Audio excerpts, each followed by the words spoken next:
Hello, everybody. Happy Friday. Just got some magic happening under the hood here. Swim back to you all. Happy Friday. Welcome to day 9 of our daily creative challenge. I just appeared out of nowhere and I'm ready to go. How about you guys? So this is the last day of the stream, for me at least. What's up, LaDonna? Lawrence, hello, hello. Dan, did you like that one? It's pretty good. The green screen reveal. Magic. She's a witch, or Harry Potter, or just a pretty grumpy cat today. What's up, what's up? Jovas, good to see you. Happy spins.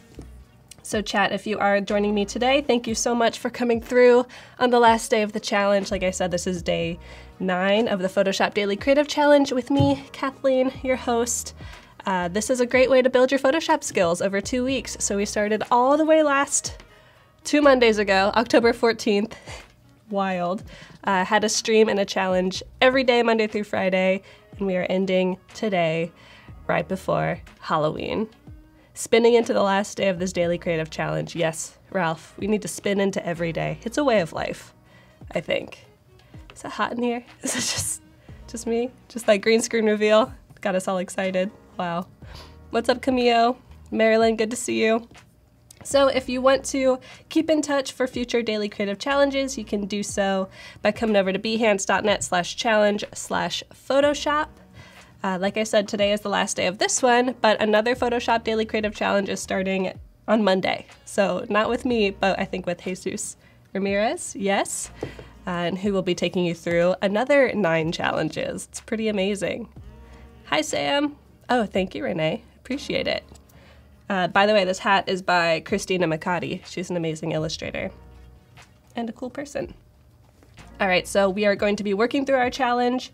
We're going to be hanging out on community chat, which is Discord today. This is the live show where we're going to look through the workflow that I've chosen for today, but feel free to take your own spin on it. And then finally, we're going to share our work to get feedback. And also today, I'm going to focus on uploading the final work to Behance because this is a good way to sharpen your Photoshop skills. And by the end of the challenge, you should have one completed portfolio project that you can add to your Behance portfolio, show to future clients, show to your parents, make them proud. What's up, Stephanie? Good morning from Kansas City. Good morning. How you doing? How is it over there? Over there in the good old Midwest. Okay, so I'm gonna scroll all the way down to the bottom. Today we are gonna be working with textures. Very exciting. These last couple days of challenges have been more about like cool effects you can do in Photoshop, so less of the basics and more of like a, okay, what do we do with those basics? Let's make some cool things happen. So we're gonna be using Warp, the Liquify filter, the Smudge Tool, blend modes, all kind of good stuff to create a colorful texture on an image or object. I'm also going to be shouting out my coworker, Lydia Lukianova. This is a really awesome tutorial for something kind of similar, a different outcome, but a similar workflow. If you want to learn more, you can check this out, how to paint a texture in Photoshop. There's even a nice little 1-minute video with her awesome artwork and some written instructions. So if you have other questions or want to take another stab at it down another path, feel free to check out this link. All right. Let us jump into Photoshop.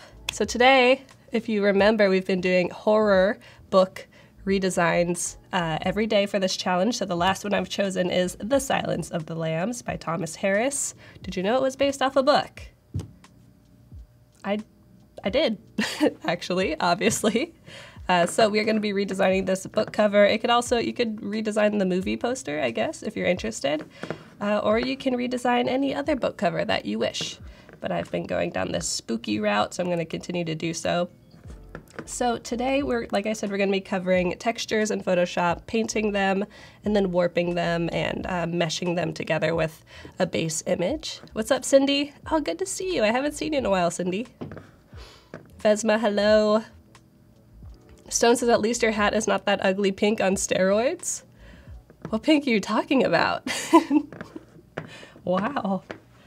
Alrighty, so I'm going to show you 3 different ways to kind of create these textures and patterns in Photoshop. One is going to focus only on smudging an existing image to create something kind of psychedelic So you can see that I've smudged this around, not so that it's unrecognizable, but so that there's something a little bit off about it, something a little artistic as well. Anna says, wow, that's great, as well as the movie. Nice. I'm also going to show you how to make a more, this kind of looks like it's actually painted. So this is playing with brushes as well as blend modes and transparency. And then finally, I'll show you a really simple way to kind of make like a marbling texture in Photoshop. Do you guys have any preference on which one I do first? I want to show all of them and turned off my sound. Any thoughts? Any thoughts? Let me make this bigger real quick. And actually, before I jump into this, let's pop up that community chat screen so I can let you know how to join us on Discord. Sam just reminded me. Sam Peterson, community Discord, yes, bit.ly/psdiscord. There you go.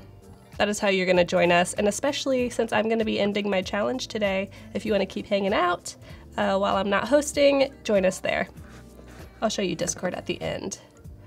All right, Mandy says the marble one, the smudge one. Okay, let's start with marble, and then we'll go to smudge next. How does that sound? So I think this is the marble version. This one is really, really simple. It's pretty cool. So let me turn this off.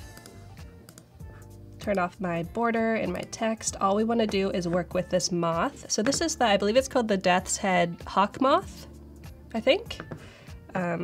This is kind of the calling card that the bad guy in the book/movie uses. It's kind of used in a lot of the visuals for this story. Okay.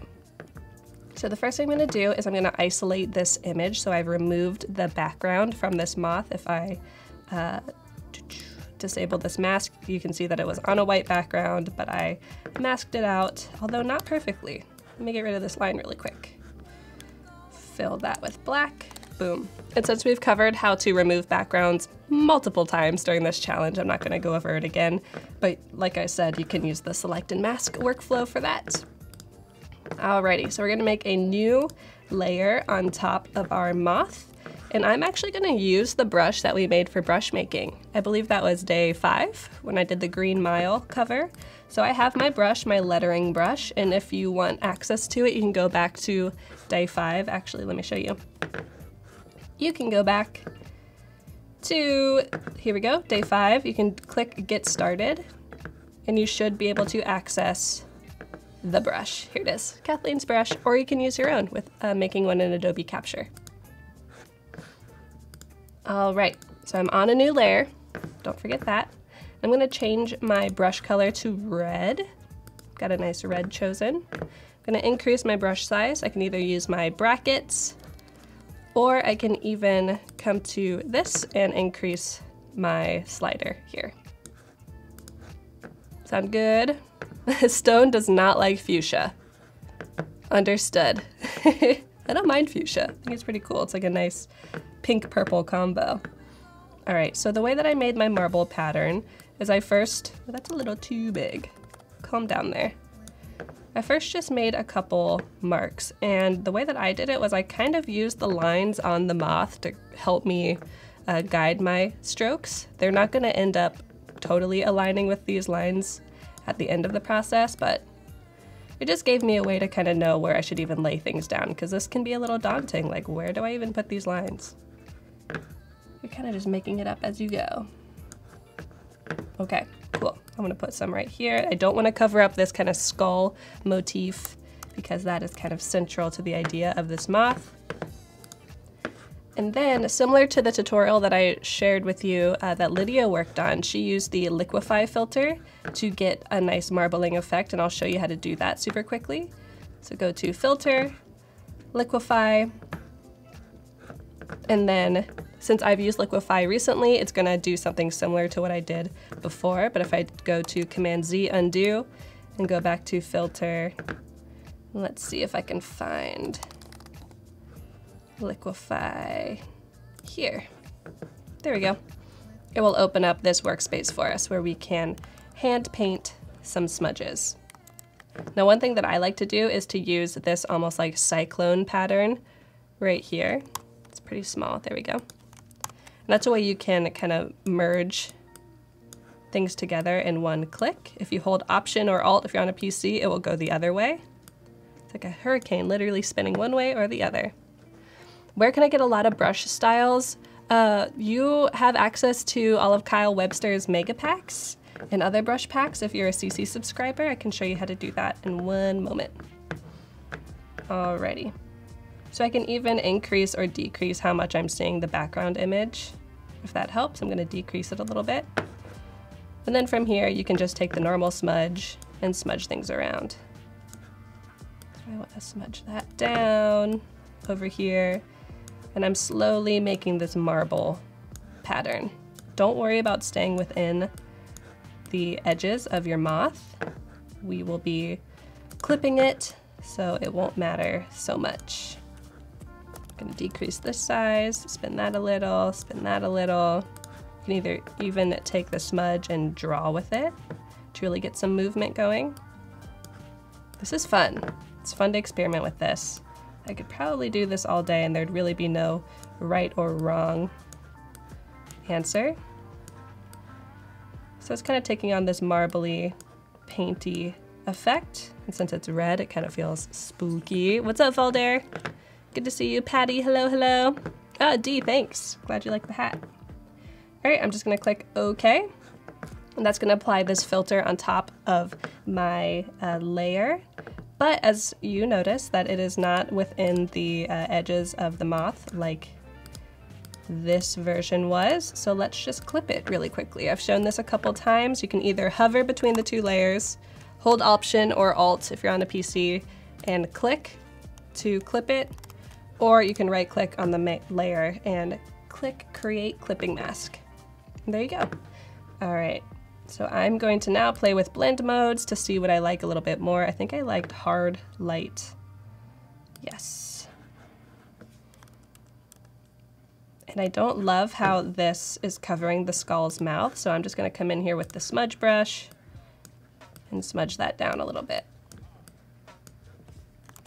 Cool, so that is a simple marbling technique that is very similar to the tutorial that I showed you that Lydia worked on. Again, you can check that out with the link. Here it is, and it's on HelpX, so how to paint a texture in Photoshop. There you go. All right, so let me show you a couple other options now. We're gonna go on to the smudge option. Turn those off. What did I miss, Van Dam? We've been using the Liquify filter for a little bit. Now let me show you a little bit about smudging.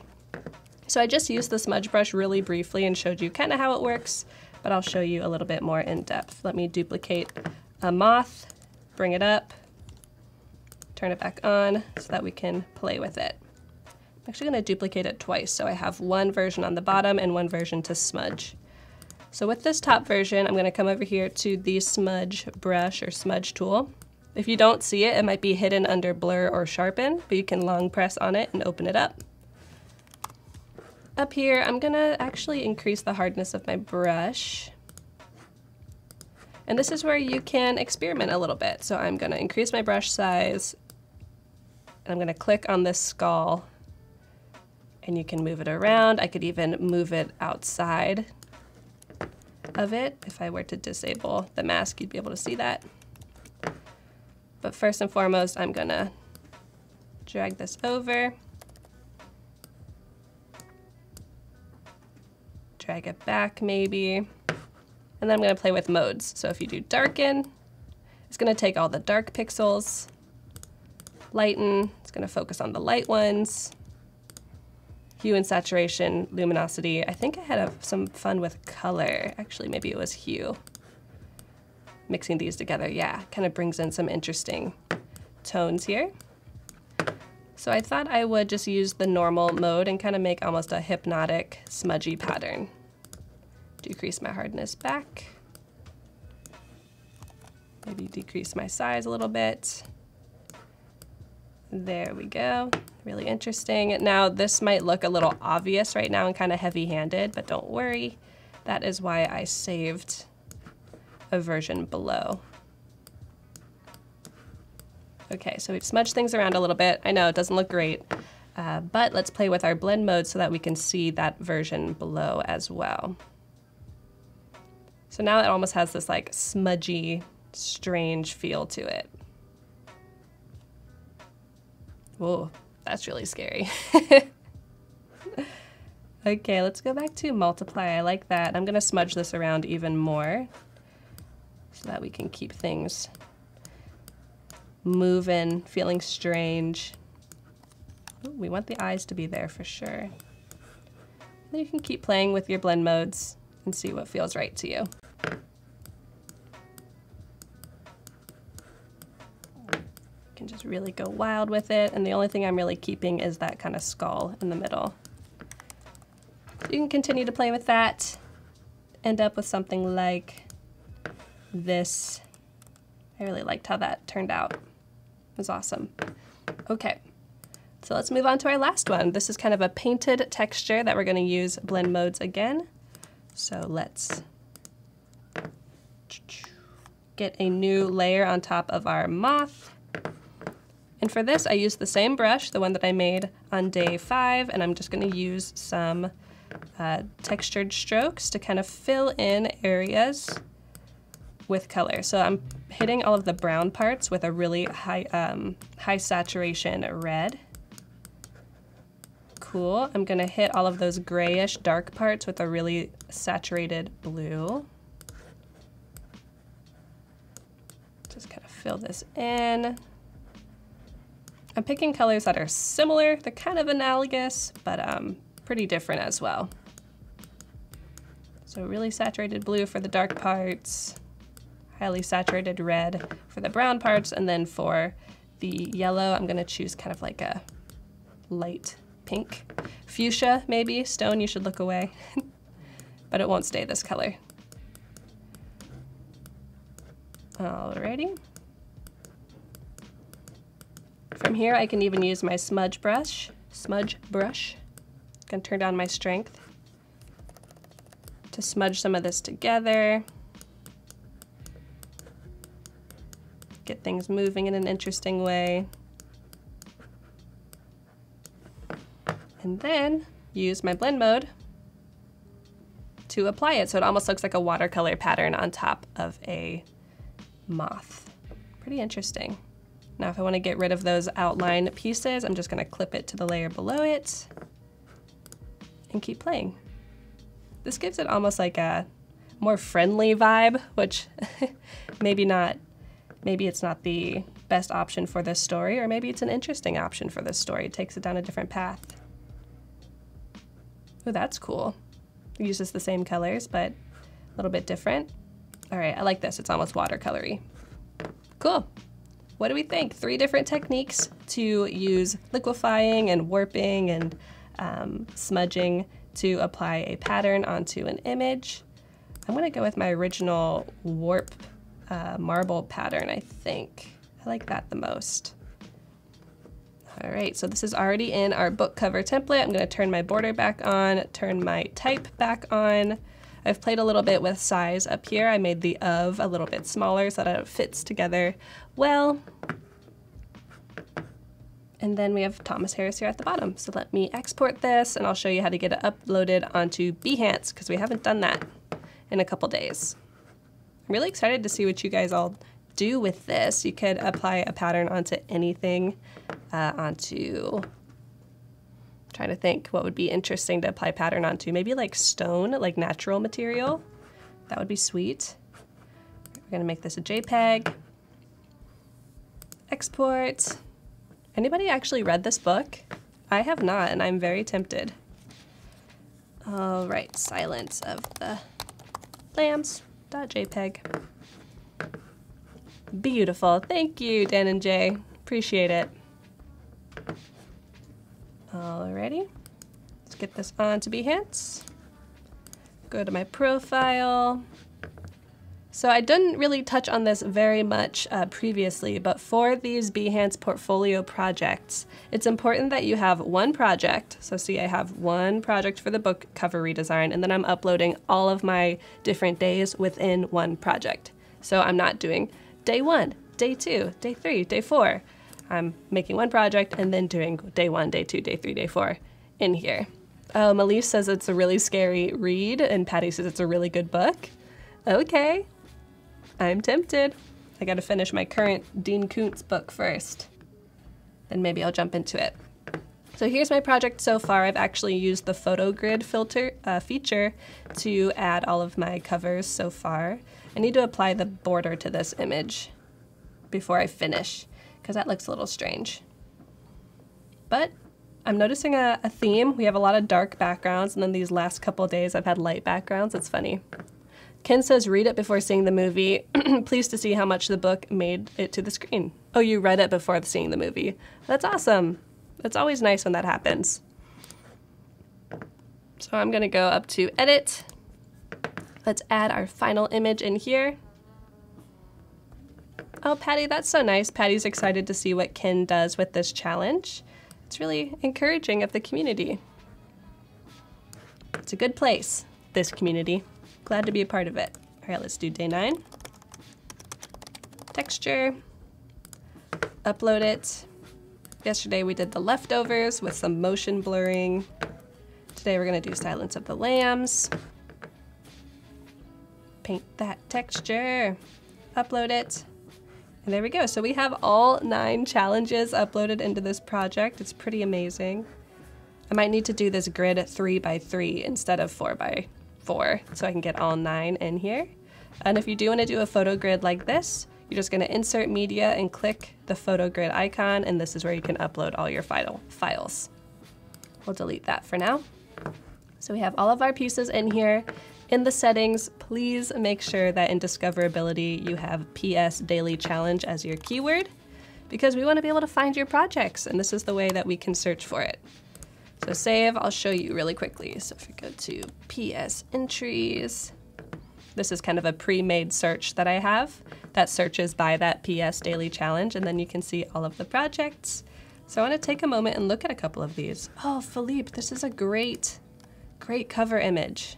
Oh, we're gonna look at that in just a moment. All right, let's do this one. Just clicking on a couple random ones. Ooh, that's interesting. Cute. Okay, so Philippe has all of the different days in a photo grid up here at the top. Nicely done. Love that. And then larger versions. So we got the Hound of Baskerville. Wow, look at that typeface. It really matches in well with this kind of brutal architecture. Which one is this? Pride and Prejudice, nice. An updated take. Whoa, some cool like collage-y, neon collage Shakespeare. Love that. War and Peace, nice juxtaposition. Whoa, this is sweet. Very propaganda-esque. Nice job adding those shadows too. Very nice, Philippe. I want to see more of your projects. If you want to check out other people's projects, you can come in here, click appreciate, you can give them a follow, all kinds of good stuff. Ooh, this is cool, Gabriel. Very simple. I was actually gonna do something similar with these kind of Halloween teeth. Whoa, this is amazing. This looks like it could be a t-shirt. I'd wear that. That's really spooky. Nice, this is very Roald Dahl-esque. These are sweet. I am very impressed. Wow. Nice, having that kind of, what is that called? Terminal font. The girl with the dragon tattoo, nice job. Just remember to have all of your projects in one portfolio piece. LaDonna says, oops, I need to catch up on uploading my finals onto Behance. No worries. We all can catch up. There's no real due date. We just want you to have a nice portfolio piece at the end of the day. Dogula. Like Dracula. Very nice. Good job, everybody. And if you want to get feedback before you post on Behance as your final upload, you can come over here to feedback, current challenge, and upload your work here. So I think that's it for me. I'm going to be out of here. I think we have Paul's masterclass coming up next. So stick around for that for more Photoshop. Go give him some love. I will hopefully be in chat for Jesus's Daily Creative Challenge next week. So come back on Monday at 9 a.m. for another set of 9 challenges. And I can't wait to see what you all do. I'll miss you. Happy Halloween. Bye.